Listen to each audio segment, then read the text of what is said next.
Great day. It is Friday. Come on. And Pumpkin's thinking about coming up. Come on, you can do it. Sometimes she comes up that way, sometimes she comes up this way. Okay, here she is. Thank you. Right here. There you go. And then are you going to jump? Okay, thank you. Good morning. I'm T. Waldron. This is my cat Pumpkin. And we're here for a little gratitude with attitude. Cheers. A little vitamin drink. Really sour. It's great. It's really good for you. So it is already Friday, the end of the week. I hope you're having a good day wherever you are. Thank you to our moderator, Imran Hossain. He's a YouTube SEO specialist, and he is keeping our chat going. So thank you so much, Imran. Today, we're going to wrap up our talk about meditation. And I know it's been not a topic a lot of people really maybe want to talk about, but it's been really important since I went away on this this week-long meditation retreat like 2-3 weeks ago. So I've been doing it every day, and it has really changed my outlook in life. And it's a practice I'm going to keep because it changes my vibration. I know that sounds if you're into manifestation and stuff, you'll understand. And if not, we all vibrate at a certain level, even rocks and plants and pets and people, and everything has a certain vibration, and you can change your vibration. Or the earth has a vibration. It's called the Schumann resonance. So it's everywhere.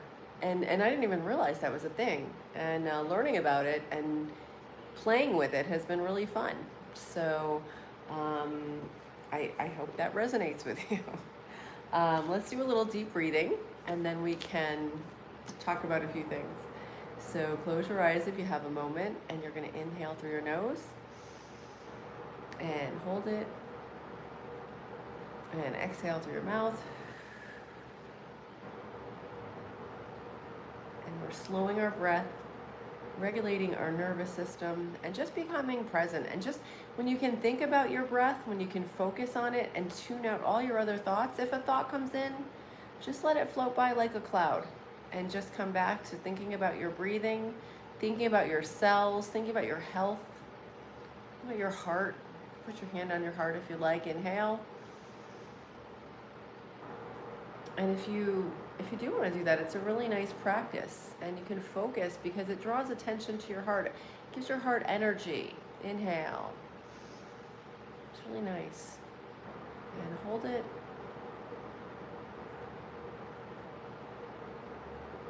And exhale.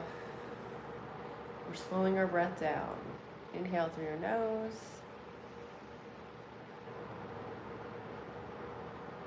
Thinking about inhaling peace and love, joy, good feelings. Hold it. And then exhale stress, tension, anger. All the things you don't own that. You don't have to own all those. You can let them go. And your breath's a great way to do it. It's symbolic. It helps your subconscious get it, that you're letting go of that. It's like sending your subconscious a message, putting it on notice. And inhale. And it does notice. Hold it. And then exhale. Let's do a couple more together. Inhale. And hold it. I'll check the chat in a moment. I see a couple of things came up, but I'm trying to look through non-focused eyes. So I stay present. And exhale. One more set together. Inhale.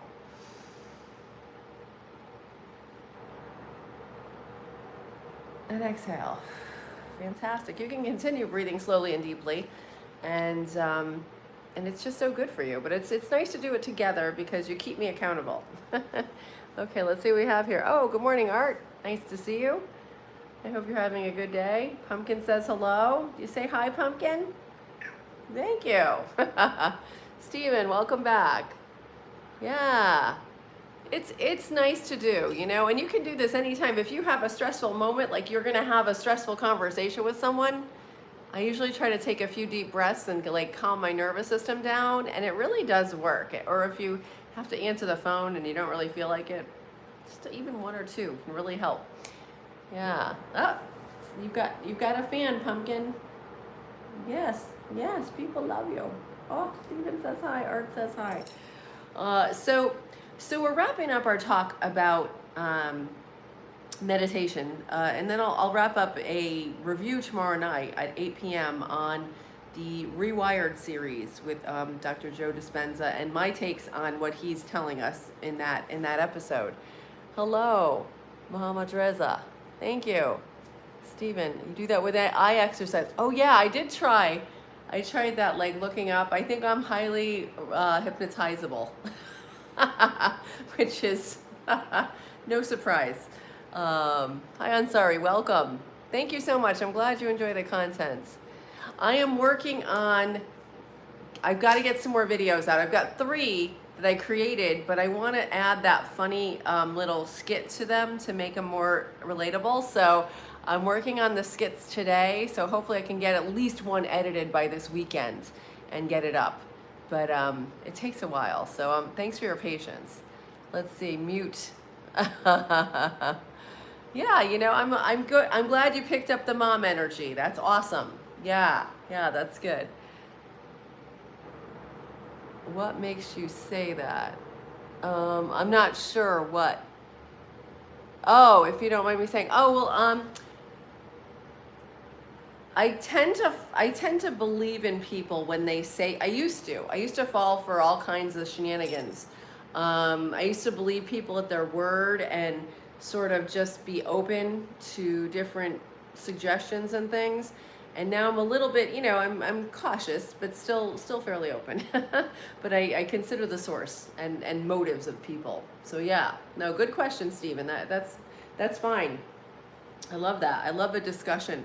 How are you? Are you pretty open? I think when they say you're suggestible, I think it also means your veil between your conscious and your subconscious is kind of thin, and which is fine. I like that because as long as I'm aware of it, right?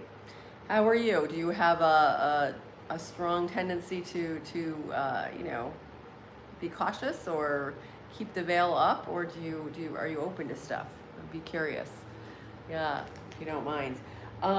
So we just spoke about meditation all week. There have been some beautiful instances. Wednesday night I went and did a lecture, and we ended with meditation, and it was really beautiful. You know, people were very much into it, and I kind of like, a little while into it, there were a few people that said they hated meditation at the event, but they said they would try. So I kind of peeked around, but they all seemed into it halfway through. So I continued, and it was just lovely. And it's becoming a thing. You know, people are realizing, okay, we've got to slow down and listen to our inner subconscious. Yeah. I'm sorry. Oh, thank you so much. I appreciate that. I'm glad you find it helpful. I try to make it useful, things that I found useful. Good morning, Kazi, or good evening. But I guess good morning. Excellent. Yeah. So we'll wrap it up because I know it's during the week and I don't want to keep you too long. But again, I'm getting further in this book by Irreducible by Federico Fagin. And there's some really deep stuff. Like he's talking about how our ego often takes over and doesn't let our subconscious somehow measure the information we get. So it's pretty complicated. I'm trying to figure out a way so that I can understand it better and then do a video about it. So that's going to be a while. Yeah, everything is well here. Thank you so much. I appreciate you asking. How are you and your family? I hope well. Good morning, Jim. Welcome back. I don't know what that is, but that's great, Jim. Yeah. Oh my goodness, that's a good point, Art. Abusers have a sixth sense for finding the impressionable. And I was in two different situations where I was open, and I'm glad you brought that up, and that's kind of what I was talking about. I was open and I'm like, oh, okay, this is, and I believed what people told me. And I think one general rule now I use is I watch people's actions, and I'll take in their words, but I really watch their actions and try to figure out motivation. Is it something, and how I feel, like my gut feeling now. Like I'm just very aware, okay, does this feel right? And getting back in tune with that can take some practice. So yeah, that's a great point. Thank you. Oh, I'm glad everybody's fine, Kazi. So here are some interesting quotes, and I love Federico because he brings in all these different authors and concepts from literature and science and physics and metaphysics, and it's just beautiful the way he weaves it together. So this topic is experience is quantum. So he's got a quote here from Lord Byron, and I like this because I'm finding it to be true. For example, I did not like meditation before because it wasn't resonating with me. But now that I learned different methods of doing it, I love it, and I can't imagine my life without it now. And it's been about a month now that I've really gotten into it, and I'm gonna get deeper into it. I'm sorry, am I boring you, Pumpkin? She's yawning. Lord Byron said, "Opinions are meant to be changed. Otherwise, how can one get to the truth? If we think we know everything, we have to be mindful of the source and what the content is, but we have to, it behooves us to be flexible, right?" Jim, yeah, walking is fantastic. Wonderful. Good. Yeah, God bless you too. Thank you. Bye-bye. Einstein himself observed that the more successful quantum theory is, the more it seems nonsense. And that's so true because they couldn't explain a lot of quantum physics. So that was his perspective. Yeah, let's see what you guys are saying. Oh, going through menopause. Oh my goodness. KLM, that is such a valid thing. Like, I didn't know how much our mental state is affected by our hormones and when we go through menopause, and absolutely. But hopefully you can tap into some things such as like walking, like mindfulness. There's all kinds of stuff to help. And of course consult your doctor first, but I found that like turning my attention within and like listening to my body and what I really needed at times has really helped. And I was getting hot flashes really crazy. Like I would be sitting somewhere like in church or school or wherever, and just like I would think, oh my God, I'm gonna pass out. It was terrible. But I found out through some research that a lot of times, and not always, but mine were caused by stress. Like I was stressed out and I was thinking, oh God, I hope I don't have a hot flash. So I was kind of bringing them on myself. And then when I sort of tried to just focus on relaxing, I didn't get them anymore. So, I mean, that was just me. But good luck, because it's a challenging journey, KLM, absolutely. But you're aware of it too, so you can take some action. Richard, how do you listen to those who don't? Who don't what? I'm not sure. I'm not sure which folks you're talking about, Richard. But let me read you this part here. This is in a letter to Oscar Pollock, dated 27th of January, 1904. Franz Kafka wrote, "If the book we are reading does not wake us up like a fist hammering on our skull, why are we reading it? What we need are those books that deeply disturb us. A book must be like an ice axe that breaks through the sea of ice that is inside of us." So, I mean, that's a little traumatic. But I agree, we should be shaken up by things, get things that sort of maybe we don't have to agree with it, but maybe it could change our perspective a little, right? And that's what I want to leave you with. So I just thought that would be a fun little few ideas, and I hope you're having a good rest of your day.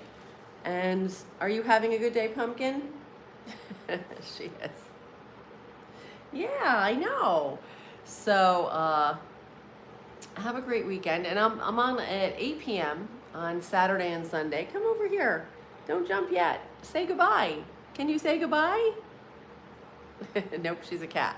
But I hope you have a great rest of your day, and I'll see you at 8 p.m. Saturday and Sunday. And again, thank you to our moderator, Imran Hossain, and we'll see you then. Thank you, and thanks for the great chat, everybody. Take care. Whoop. Bye.